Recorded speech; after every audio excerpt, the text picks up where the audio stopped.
Et peut-être pour rebondir sur la partie, enfin, tu sais, là, on parlait de l'école, mais tu sais, moi, je trouve que dans le marketing aussi, j'avais envie de vous montrer un truc que moi, pour lequel j'hallucine. J'ai aussi une fille et un garçon. Le garçon est arrivé en premier. Il y a une petite collection de livres qui s'appelle Petit garçon que vous connaissez peut-être. Alors, pour dire qu'on a tous des stéréotypes, moi, du coup, maman d'un petit garçon de 2 ans, qui s'appelle Léo. Du coup, il y a un livre qui s'appelle Le bateau de Léo dans cette collection. Donc, on lui offre le bateau de Léo. On est tout content, machin. Puis on se rend compte qu'il existe aussi le camion de Simon, etc. Donc là, je vous ai montré le gros camion de Simon.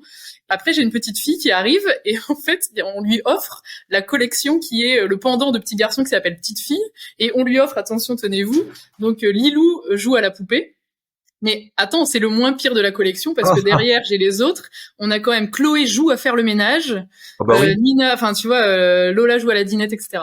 Et c'est juste un exemple parmi tant d'autres parce qu'on en voit plein dans les catalogues de jouets et tout. Finalement, quand vous disiez l'espace qu'on prend, en fait, le stéréotype, c'est le garçon plutôt tourné vers l'extérieur, courageux, fort, et la petite fille plutôt tournée vers l'intérieur. Voilà, sage, comme tu disais, comme une princesse. Et finalement, ça, c'est aussi forcément les enfants, ils l'intériorisent aussi par ce que tu disais les parents, mais aussi par tout ce qu'ils entendent, le marketing, les livres, les jeux, etc. qui